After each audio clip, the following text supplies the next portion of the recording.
Candelaria.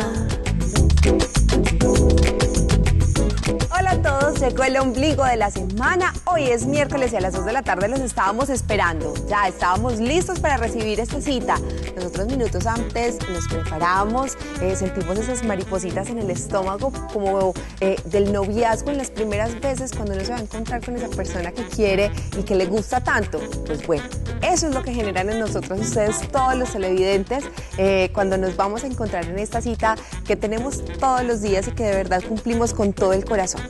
Hoy vamos a hablar de un tema bien especial y es de esa sexualidad masculina, ya que saben que le estamos dedicando nuestro programa a los padres, pero la vamos a dividir por etapas. Antes del programa estábamos preguntando, Lucero nos estaba dando una descripción muy profesional de la sexualidad de los hombres por décadas.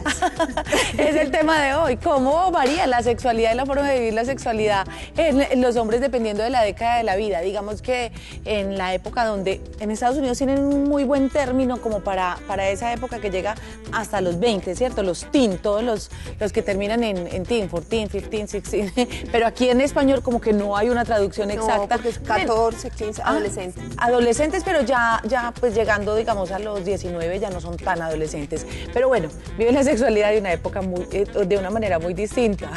Pero no, yo no lo voy a decir al aire como lo estaba diciendo ahorita antes de empezar, porque la doctora Carolina Londoño ya nos acompaña. Pero antes quiero saludarlos, darles la bienvenida, esperar que se queden con nuestras gracias porque vamos a compartir 1 hora y media llena de temas interesantes. Como decía Marce, esta semana y la próxima tendremos temas muy orientados a complacer a los hombres y pues hoy vamos a hablar no solamente de la sexualidad en las diferentes etapas de sus vidas, sino también vamos a hablar del cuidado de la piel al momento de afeitarse, por ejemplo, que viene siendo para muchos un verdadero martirio. Entonces se afeitan y resulta que se irritan, empiezan a salirles como heriditas, alergia, pues muchos optan porque no, me dejo crecer la barba, pero de pronto también es problema porque se les enconan los pelitos. Tendremos una experta más adelante hablando de eso. Pero empezamos a hablar de sexo, ¿les parece?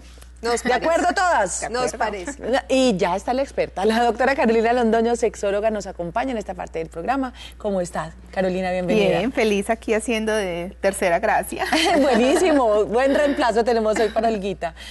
Doctora Carolina, es cierto que dependiendo, digamos que de la década de la vida se puede hablar de una manera diferente de vivir la sexualidad.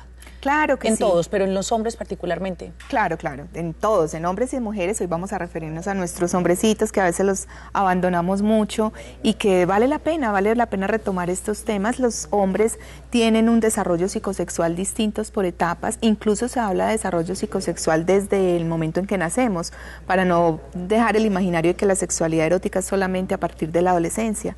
Digamos que desde que nacemos hasta el inicio de la adolescencia, 10, 11, 12 añitos, hay unos cambios muy físicos, muy reflejos, muy poco enfocados a la satisfacción sexual, pero que son propios de los arcos reflejos corporales. Los niños hombres tienen erecciones y tienen erecciones producto de que sienten placer con la caricia, pero jamás es una erección que está enfocada a la búsqueda de un orgasmo o a la búsqueda de una excitación. No, es un reflejo, un gusto. ¿Pueden tener erecciones desde que nacen? Desde que nacen. Se han hecho estudios donde incluso en la barriguita de la mamá al hacer la ecografía tienen erecciones, porque la erección, entre otras cosas, es un fenómeno necesario para que se oxigene el pene. Entonces, por eso se dan las erecciones nocturnas en los hombres desde que nacen hasta el último día de su vida. Pero hay un momento como que en la preadolescencia que es más común que pase. Yo no tengo hijos hombres, entonces ese capítulo no lo conozco. Sí, ya en la preadolescencia, estamos hablando de los 8 a los 12 añitos, ya los cambios son no enfocados directamente al placer sexual, pero sí comienzan los juegos sexuales infantiles, los juegos de diferenciación sexual. Utilizan juegos donde el que orine más lejos, el que comparen su pene para ver quién lo tiene más largo o más grueso, más con el ánimo de jugar, como de la curiosidad erótica, que entre otras cosas se dice que entre más curiosos y más inteligentes somos, más juegos sexuales infantiles tenemos en esta etapa. Estoy hablando de un juego sexual infantil entendido que entre los chicos haya una diferencia de máximo 2 años de diferencia, ¿sí? No es un juego sexual infantil, uno de 12 con uno de 3, ya eso no es un juego sexual infantil. Que no se autoagreden ni generan pues como problemas dentro de su persona, porque también hay juegos sexuales dentro de ese contexto de juegos sexuales que pueden ser ya no tan sanos. Sí, claro. Ir más allá de hecho, solamente, por dice, ejemplo, comparar o... Exacto, se dice que cuando un juego sexual infantil es muy explícito sexualmente y con palabras muy explícitas, hay que sospechar una violencia sexual en alguno o algunos de los niños que están proponiendo el juego. Pero sí se vale jugar. Y eso es propio hasta los 10, 11 añitos. Ya después comienza la pubertad, que son los cambios físicos, y la adolescencia, que son los cambios emocionales. Hay una diferencia importante, los niños y las niñas tenemos una diferencia en el desarrollo psicosexual, las niñas maduramos tanto intelectual como físicamente más rápido que los niños, entonces entre la adolescencia temprana y media se ve una diferencia grande, a veces las niñas son un poco más maduras, más arriesgadas, más propensas a tener un encuentro erótico por su propio deseo que niños que pueden ser muy niños a esta edad, o sea, a la misma edad, las niñas son un poco más maduras. A los 14 años, digamos que hay una las niñas ya llevan cierta ventaja y niños de 14 edad, pues todavía es muy normal ver los niños. Claro que sí. Bueno, sin embargo, se da una madurez física y una madurez psicológica. En ese proceso de crecimiento los niños empiezan a tener, los adolescentes ya, empiezan a tener las famosas poluciones nocturnas, que son eyaculaciones propias de que se está desarrollando su cuerpo, así como nosotras tenemos la menstruación, ellos tienen sus poluciones nocturnas, tienen erecciones ya con el ánimo de sentir un placer sexual y empiezan comportamientos sexualmente explícitos, la masturbación, incluso, y no lo podemos negar, hay jóvenes y adolescentes que desde muy temprana edad empiezan sus encuentros sexuales con parejas y empieza el descubrimiento erótico. Unas personas lo hacen más, otras personas lo hacen menos, hay una influencia importante en esta etapa de la religión, de la estructura de familia, del acompañamiento que como padres le hagamos en su etapa para que tengan ese desarrollo. De los 20 a los 35, 40 años ya es la etapa del adulto joven y el adulto mayor.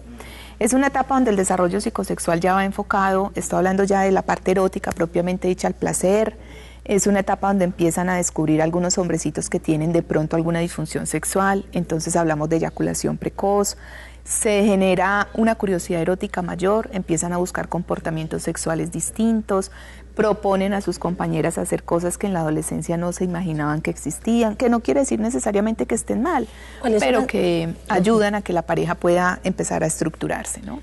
Doctora Carolina, ¿cuáles son las disfunciones que con mayor frecuencia se pueden descubrir en esta época, entre los 20 y los 35 años? Las 5, que son las disfunciones sexuales masculinas. En total, sí. La falta de deseo. Sí están consultando nuestros hombres por falta de deseo y es importante que consulten porque pueden haber causas médicas que la generan. A veces en el proceso fisiológico no desarrollan una buena cantidad de testosterona, lo cual también va a influir en el desarrollo desde el punto de vista reproductivo. Entonces hay que tener cuidado con eso. Un hombre que tenga una sensación subjetiva de que tiene poquito deseo debe de consultar para poder hacer todos estos análisis médicos, ¿no? Hay otros que todo lo contrario. Hay otros que tienen un impulso sexual muy aumentado que incluso se puede llegar a convertir en una adicción sexual. Hay que tener cuidado, tener deseo no es malo, pero el exceso de deseo compulsivo, obsesivo, que lo tengo que estar haciendo a toda hora, que a costa del deseo de mi pareja yo busco tener el encuentro, sí se puede convertir en una adicción. Y además es una etapa donde se pueden desarrollar otras adicciones sexuales. La masturbación, que como comportamiento no es malo, pero si se vuelve adictivo, sí. El uso de material sexualmente explícito y limitado, que genere comportamientos sexuales. A veces los hombres creen que el material sexualmente explícito, o sea, la pornografía, es material educativo y no, es un material que hay que saber ver. Es decir, a ustedes les queda clarísimo que si se ven Robocop, pues Robocop no va a entrar por la puerta caminando ni uno va a salir a matar a 15. Es una ciencia ficción, lo mismo pasa con la pornografía, es una ciencia ficción que jamás puede ser el punto de partida del referente de cómo nos comportamos sexualmente. Pero algunos hombres, incluso algunas mujeres creen, lo vi allí, entonces es lo que voy a llegar a hacer y suelen ser malos compañeros sexuales cuando ese es el material educativo. También se pueden volver adictos a comportamientos como la prostitución, como el pagar por tener relaciones sexuales con chicas prepago, pero evidentemente no es en todos. O sea, yo lo que quiero decir es que es una época donde empieza un proceso de experimentación sexual a la que algunos hombres acceden y otras tienen muy claro que no es necesario o no lo quieren hacer. También se buscan varias compañeras sexuales en la búsqueda de satisfacer diferentes necesidades. Pero volvamos a las disfunciones, porque entonces estamos hablando de primero la falta de deseo. ¿Cuáles son esas otras 4? La otra es la disfunción eréctil. La disfunción eréctil está siendo un motivo de consulta muy frecuente hoy en nuestros hombres jóvenes. Desafortunadamente el acceso indiscriminado a algunos medicamentos hace que lo tomen sin necesariamente requerirlos, con las consecuencias que estos le generan. La disfunción eréctil puede ser de 3 tipos y no todos los tipos de disfunción eréctil requieren tratamiento. Pueden ser los hombres que no tienen nada de erecciones, los hombres que tienen la erección pero se asustan o por algún motivo se desconcentran y la pierden, y los hombres que tienen una erección pero que no tienen una rigidez lo suficientemente buena para que puedan tener una penetración. Esos son 3 tipos de disfunción eréctil y cada una se trata de manera distinta. Luego viene la eyaculación precoz, que es la sensación subjetiva de que estoy eyaculando muy rápido sin poder tener control eyaculatorio. Hoy en día el diagnóstico ya no lo hace el tiempo que duren, sino el placer que él y su pareja están teniendo con el tiempo que están durando. Y finalmente está en la eyaculación retardada, que es cuando le hago y le hago y le hago y le hago y le hago y no soy capaz de eyacular como hombre. Y la anorgasmia masculina, que es cuando los hombres dicen yo deseo, me excito, paso súper rico, pero cuando volteo a ver ya eyaculé y no me di cuenta en qué momento lo hice, no estoy teniendo una sensación subjetiva de placer. Esas 5 disfunciones requieren tratamiento y el tratamiento es una sexoterapia.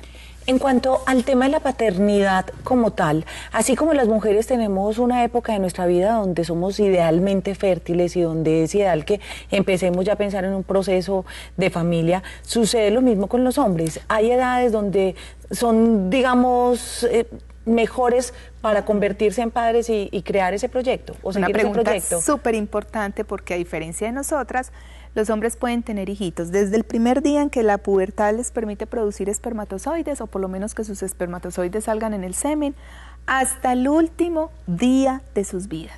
Hasta el último día de sus vidas, incluso con hijos que no tengan dificultades o enfermedades como nos puede pasar a nosotras. Ese es un hecho, que si ya es demasiado adulto, que si tiene enfermedades, que si tiene que tomar medicamentos, existen riesgos, pero la paternidad la pueden ejercer los hombres hasta el último día de sus vidas, porque la capacidad de producción de espermatozoides no disminuye, como sí sucede con la producción de óvulos. ¿Y qué pasa también como con ese deseo del que hablábamos ahorita? Nosotros las mujeres de pronto presentamos durante la adolescencia este calor, efervescencia hormonal donde hay más deseo, y después yo creo que baja un poco y se liga mucho al amor. El deseo de la mujer está muy ligado a las emociones, pero en el hombre ve uno que no está tan ligado a las emociones y que además tienen como periodos y épocas. Hay hombres que después de casados les da como crisis y quieren experimentar con mujeres más jóvenes. ¿Por qué sucede esto? Bueno, entonces pasemos ya a los adultos. Otra pregunta muy importante, porque resulta que al igual que nosotras, cuando llegamos a la menopausia, los hombres también tienen una disminución en la producción hormonal. En el caso de ellos se puede llamar andropausia, climaterio masculino o síndrome de Adams, desde las diferentes escuelas. Cuando baja la producción de testosterona, que entre otras cosas es uno de los exámenes que todo hombre mayor de 40 años se debe hacer para ir controlando ese nivel hormonal, los hombres empiezan a manifestar 2 tipos de depresión. Pero resulta que los hombres no suelen acostarse a dormir y no comer. Cuando ya eso pase, preocupémonos. Los hombres, es decir, cuando pase es porque realmente tienen una depresión mayor grande. Los hombres pueden presentar una depresión dinámica, que es el hombre que se va a buscar muchachas jóvenes, a meterse al gimnasio. No está mal que se metan al gimnasio, pero con el ánimo de verse más jóvenes, de comprarse su chaqueta de cuero, de salir, de sentirse como el típico viejito verde que llamamos, para sentir que su hombría todavía sigue en pie. Y ese es un tipo de depresión cuando no se trata. Y la otra es la depresión magnética, que es cuando el hombre se vuelve huraño, mal geniado, ya no quiere salir, pierde el interés por lo que antes le gustaba, y dentro de eso está incluida la libido. Es una disminución marcada en el deseo sexual en un hombre. Puede ser un signo indirecto, es que está disminuyendo la producción de testosterona, y dependiendo del nivel va a requerir tratamiento. Doctora, para finalizar, ¿algún consejo, recomendación para los hombres que hasta ahora sintonizan el programa para que vivan independiente de la etapa de la vida en la que están de mejor manera y que disfruten más plenamente su sexualidad? Claro que sí. Recordemos que la satisfacción sexual es un derecho humano.